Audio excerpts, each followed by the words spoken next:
الحمد لله رب العالمين نحمده ونستعينه ونؤمن به ونتوكل عليه ونعوذ بالله من شرور أنفسنا ومن سيئات أعمالنا من يهده الله فلا مضل له ومن يضلل فلا هادي له أشهد أن لا إله إلا الله وأشهد أن محمدا عبده ورسوله أرسله بالهدى ودين الحق ليظهره على الدين كله ولو كره المشركون اللهم صل على محمد وعلى آل محمد كما صليت على إبراهيم وعلى آل إبراهيم اللهم بارك على محمد وعلى آل محمد كما باركت على إبراهيم وعلى آل إبراهيم إنك حميد مجيد أما بعد فإن خير الكلام كلام الله وخير الهدي هدي محمد صلى الله عليه وآله وسلم وشر الأمور محدثاتها وكل محدثة بدعة وكل بدعة ضلالة وكل ضلالة في النار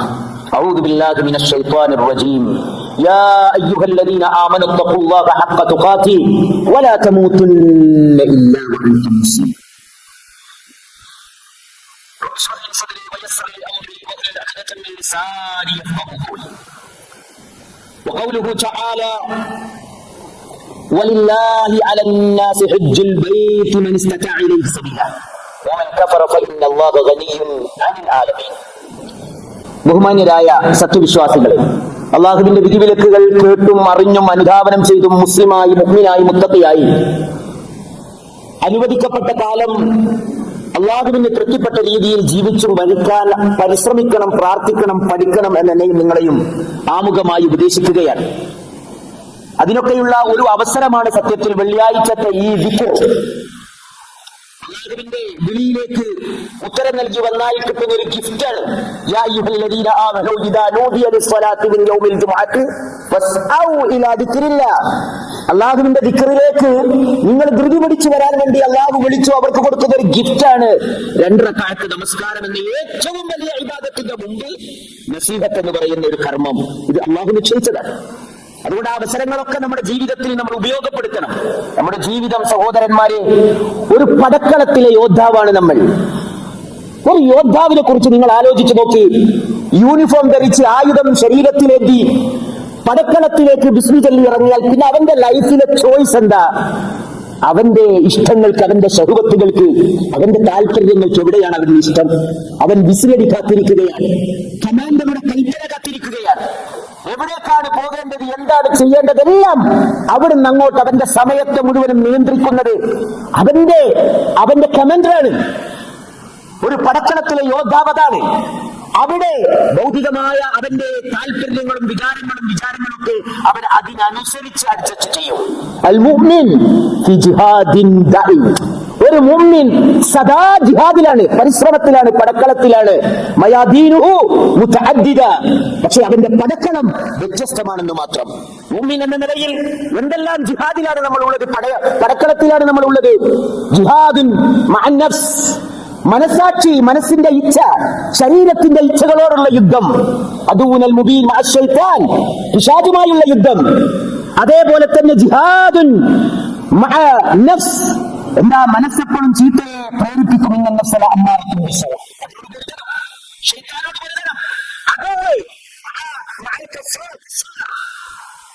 അവിശ്വാസികൾ, ഇസ്ലാമിന്റെ ഘനതായ ശത്രുക്കൾ, നാനാഭാഗങ്ങളിൽ നിന്നും തെളിഞ്ഞതും ഒളിഞ്ഞതുമായ ശത്രുക്കൾ, അവരോടുള്ള യുദ്ധം.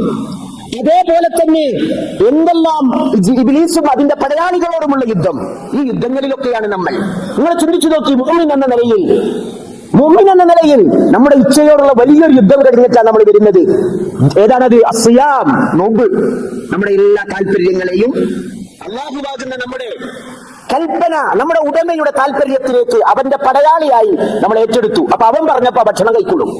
അവൻ പറഞ്ഞപ്പോ അവൻ എല്ലാ കാര്യങ്ങളും അള്ളാഹു നിശ്ചയിച്ച സമയത്ത് മാത്രം, ടൈം ടേബിൾ അള്ളാഹുവിന്റെ അടുക്കൽ നിന്ന്. സമിഅനാ വഅതഅനാ. ആ യുദ്ധം കഴിഞ്ഞിറങ്ങിയ വിശ്വാസി പുതിയ യുദ്ധത്തിലേക്ക് കയറിയ. അൽ ഹജ്ജ് അശ്ഹുറുൻ മഅലൂമാത്ത്. അൽ ഹജ്ജ് അയ്യാമുൻ മഅദൂദാത്ത്. ഹജ്ജ് ഹജ്ജ് അതൊരു വലിയ യുദ്ധമാണ്, അതൊരു വലിയ യുദ്ധം തന്നെയാണ്. റസൂലുള്ളാഹി സ്വല്ലല്ലാഹു അലൈഹി വസല്ലമ ഹജ്ജിനെ യുദ്ധം എന്ന് വിശേഷിപ്പിച്ചിട്ടുണ്ട്. സഹാബി വനിതകൾ, പ്രത്യേകിച്ച് പ്രവാചകൻ സ്വല്ലല്ലാഹു അലൈഹി വസല്ലമയുടെ ഭാര്യമാർ, പ്രമുഖയായ ആയിഷ റളിയല്ലാഹു അൻഹ അടക്കം യുദ്ധത്തിന് പോകാൻ വേണ്ടി താല്പര്യം പ്രകടിപ്പിച്ചപ്പോൾ, യുദ്ധത്തിന് വിളിക്കപ്പെട്ടപ്പോൾ പുരുഷന്മാർ യുദ്ധത്തിന് വേണ്ടി അവർ ആയുധങ്ങളും വാഹനങ്ങളും പാതകങ്ങളും ഒരുക്കി തയ്യാറായി വന്നപ്പോ വിശ്വാസത്തിന്റെ വെളിച്ചത്തിലും ചൈതന്യത്തിലും അതിന്റെ പ്രഷറിലും സത്യവിശ്വാസിനികളായ പെണ്ണുങ്ങൾ വന്ന് നബിയോട് ഞങ്ങൾക്ക് യുദ്ധത്തിന് പങ്കെടുക്കണമെന്ന് പറഞ്ഞപ്പോ നബി അവരോട് പറഞ്ഞത് ഹജ്ജ്, നിങ്ങൾ ഹജ്ജ് ചെയ്തോ, കാരണം അതാണ് നിങ്ങളുടെ യുദ്ധം, അതാണ് നിങ്ങളുടെ ജിഹാദ്. കാരണം ഹജ്ജിന് സമ്പത്ത് വേണം, അതേപോലെ തന്നെ ശരീരം വേണം, ആരോഗ്യം വേണം, സ്വസ്ഥത വേണം, ഒരുപാട് കാര്യങ്ങൾ വേണം. ഇബാദത്ത് എന്ന് പറയുന്നത് ഏറ്റവും വിലപിടിപ്പുള്ള ഇബാദത്ത് അത് ഹജ്ജ് തന്നെയാണ്. അത് അവസാനത്തേതാണ്, അത് ഏറ്റവും ഒരിക്കൽ മാത്രം ചെയ്താൽ മതിയെന്ന് അള്ളാഹു കൽപ്പിച്ചതാണ്. നോക്കുക നിങ്ങൾ, ഹജ്ജ് അതത്ര സിമ്പിൾ അല്ല. എന്താ കാരണം സിമ്പിൾ അല്ലെന്ന് പറയാൻ കാരണം അള്ളാഹുവിന്റെ പ്രവാചകൻ സല്ലല്ലാഹു അലൈഹി വസല്ലം പറഞ്ഞു, ഒരു ഹജ്ജിന്റെ പ്രത്യേകത എന്താണ്? അൽ ഹജ്ജുൽ മബ്റൂർ ലൈസ ലഹു ജസാഉൽ ജന്ന. കൃത്യമായ എല്ലാ കാര്യങ്ങളും പാലിച്ചുകൊണ്ട് ഹൃദയ സാന്നിധ്യത്തോടുകൂടി പുണ്യകരമായ ഒരു ഹജ്ജ് ഒരാൾ നിർവഹിച്ചാൽ അവന് കൊടുക്കാൻ അല്ലാഹു ഒരുക്കി വെച്ചത് ലോകത്തിലെ ഏറ്റവും വിലപിടിപ്പുള്ള സമ്മാനമാണ്. എന്താണ്? അള്ളാഹുവിന്റെ ചരക്കുകൾ എപ്പോഴും ഭയങ്കര വിലയാണ്. ആ ചരക്കുകളിൽ ഏറ്റവും വിലപ്പെട്ടത് ഏതാ? ജന്നത്തുള്ള അള്ളാഹുവിന്റെ ജന്നത്താണ്. ആ ജന്നത്തിനെ കുറിച്ച് അല്ലാഹു പറഞ്ഞത്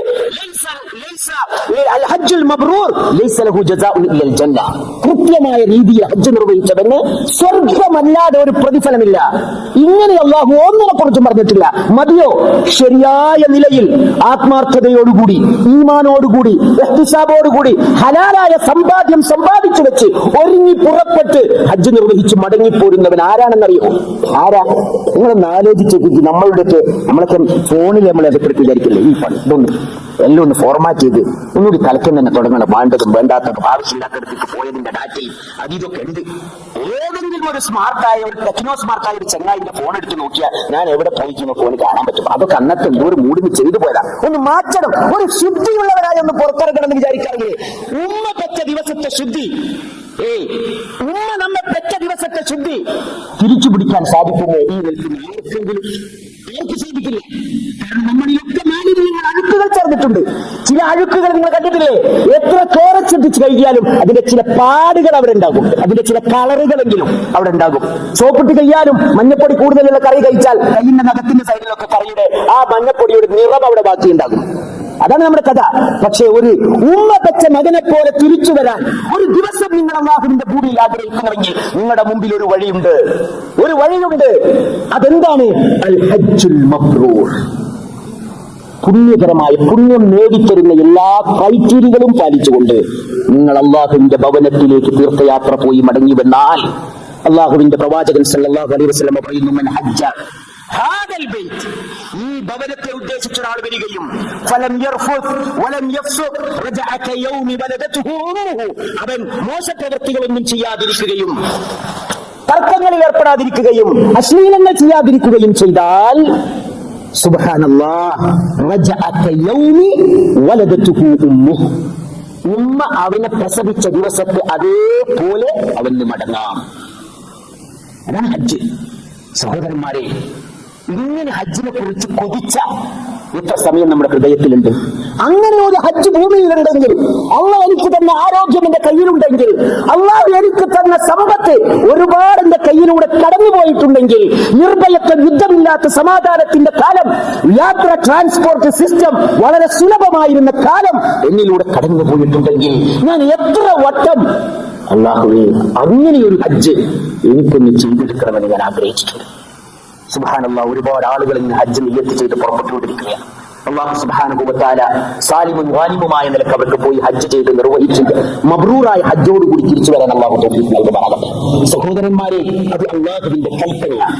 വഅത്തിമ്മുൽ ഹജ്ജ വൽ ഉംറത ലില്ലാഹ്.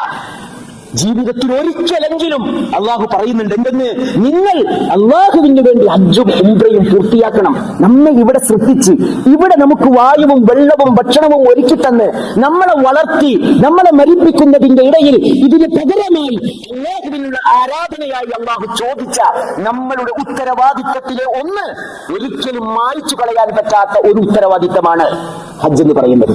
അതുകൊണ്ട് സഹോദരന്മാരെ, ഇന്നില്ലെങ്കിലും പടച്ചോനെ മരണത്തിന്റെ മുമ്പ് ഏറ്റവും അനുയോജ്യമായ സമയത്ത് ഒരു ഹജ്ജ് അതിന്റെ പൂർണ്ണ രീതിയിൽ ചെയ്യാൻ ഞാൻ തീരുമാനമെടുത്തിരിക്കുന്നു എന്നെങ്കിലും അള്ളാഹുവിനോട് വഖ്ഫ് ചെയ്യുകയും ടാസ്ക് ലിസ്റ്റിൽ അത് ഹൈലൈറ്റ് ചെയ്തു വെക്കാനും നമുക്ക് കഴിയണം. അതെങ്കിലും ഉണ്ടെങ്കിൽ ആദ്യത്തെ പടി നമ്മൾ കടന്നു. ഇൻഷാ അല്ലാഹ് ഏറ്റവും അടുത്ത ഒരു വർഷത്തിൽ ഹജ്ജ് ചെയ്യാൻ എനിക്ക് സാധിക്കും എന്ന നിയ്യത്ത് നമ്മൾ പുതുക്കിക്കൊണ്ടിരിക്കുകയും വേണം. കാരണം എന്താണ്? അള്ളാഹു ഒരു അഹങ്കാരത്തോടു കൂടിയാണ് പറഞ്ഞത്.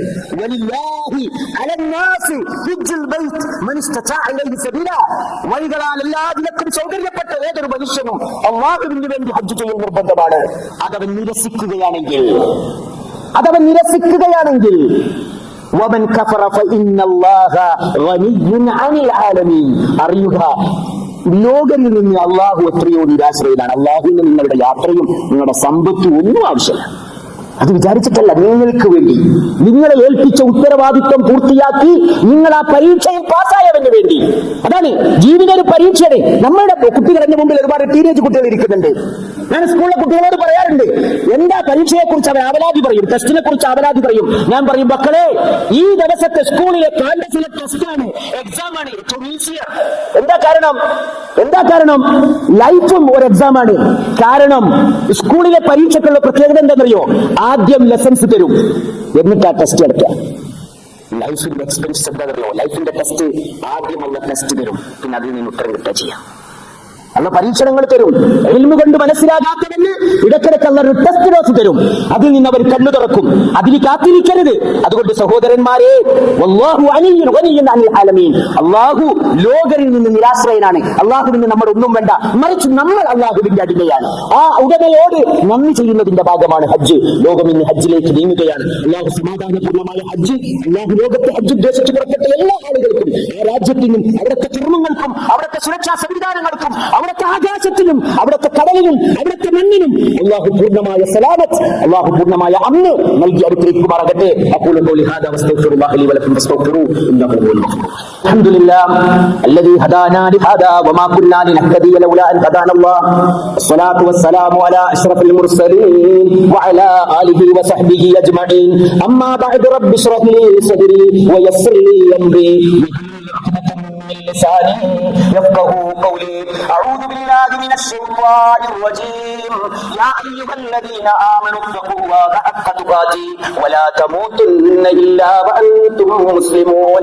ബഹുമാന്യരായ സത്യവിശ്വാസികളെ, അല്ലാഹുവിന്റെ വിധിവിലക്കുകൾ അറിഞ്ഞും കേട്ടും മനസ്സിലാക്കിയും അവന് വിധേയരായി ജീവിച്ച് മരിക്കാൻ പരിശ്രമിക്കണം, പ്രാർത്ഥിക്കണം, പഠിക്കണമെന്ന് എന്നെയും നിങ്ങളെയും ഒരിക്കൽ കൂടി ഓർമ്മിപ്പിക്കുകയാണ്. സഹോദരന്മാരെ, ഓരോ ഹജ്ജാജിയും അവന്റെ വീട്ടിൽ നിന്ന് ഇറങ്ങുന്നതോടുകൂടി അവൻ അള്ളാഹുവിന്റെ വഫ്ദിൽ, അള്ളാഹുവിന്റെ അതിഥി സംഘത്തിൽ ഉൾപ്പെട്ടിരിക്കുകയാണ്. അള്ളാഹുവിന്റെ അതിഥി സംഘത്തിൽ അല്ലേ? നിങ്ങൾ കണ്ടിട്ടില്ലേ, ചില ആളുകൾ പത്രത്തിലൊക്കെ കൊടുക്കും, രാജാവിന്റെ ക്ഷണപ്രകാരം ഇന്നാലിന്ന പണ്ഡിതൻ, ഇന്നാലിന്ന MP, ഇന്നാലിന്ന മന്ത്രി, അദ്ദേഹം അവരുടെ അതിഥിയായി ചെല്ലുന്നു. എന്തൊരു പ്രൗഡാണ്. പക്ഷേ ബാക്കിയുള്ള മനുഷ്യന്മാർക്കാരാ? അതിനേക്കാളും വലിയ പ്രൗഢിയാണ് അവർ പോകുന്നത്. അവർ അള്ളാഹുവിന്റെ അതിഥികളാണ്, അള്ളാഹിന്റെ അതിഥികളാണ് അവർ. ആ അതിഥികളെ കുറിച്ച് അള്ളാഹുവിന്റെ പ്രവാചകൻ എന്താ പറഞ്ഞത്? അള്ളാഹുവിന്റെ അതിഥി സംഘം 3 വിഭാഗമാണ്. ആരൊക്കെയാണത്? അൽ ഗാസി വൽ ഹാജ് വൽ മുഅ്തമിർ. യുദ്ധത്തിന് പുറപ്പെടുന്ന പടയാളി, ഹജ്ജിന് പുറപ്പെടുന്ന ഹജ്ജാജ്, ഉംറക്ക് പുറപ്പെടുന്ന മുഅ്തമിർ. ഈ 3 ആളുകളുമാണ് അള്ളാഹുവിന്റെ അതിഥികൾ. എന്നിട്ട് റസൂൽ പറയാണ്, അൽ ഗാസി ഫീ സബീലില്ലാഹ് വൽ ഹാജ് വൽ മുഅ്തമിർ വഫ്ദുല്ലാഹ്. അവർ അള്ളാഹുവിന്റെ അതിഥികളാണ്. ദഅാഹും ഫഅജാബൂ വസഅലൂ വഅതാഹും. അവർ ചോദിച്ചാൽ അല്ലാഹു കൊടുക്കും, അവർ പ്രാർത്ഥിച്ചാൽ അള്ളാഹു അവർക്ക് വീട്ടിൽ നിന്ന് ഇറങ്ങുന്ന ആ സെക്കൻഡ് മുതൽ അവർ ആ പുതിയ സ്റ്റേജിലേക്ക് കയറി ആ സമയത്ത് തിരിച്ചെത്തുന്നത് വരെ അള്ളാഹുവിന്റെ വഫദ് എന്ന ആ ടാഗ് അവർ ധരിച്ച് കഴിച്ചു വെക്കുന്നത് വരെ അവരെന്ത് പ്രാർത്ഥിച്ചാലും അള്ളാഹു ഉത്തരം കൊടുക്കും.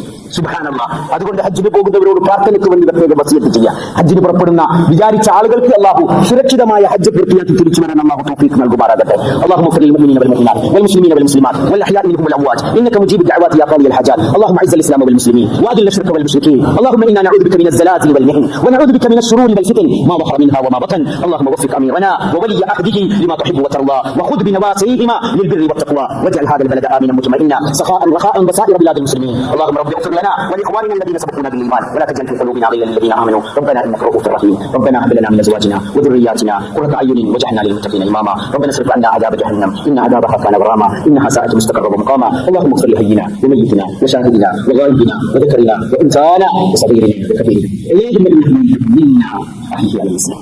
اللهم توفيته ومن توفيته منا توفه على الايمان. ربنا اتنا في الدنيا حسنه وفي الاخره حسنه وقنا عذاب النار. واخر دعوانا الحمد لله رب العالمين. السلام.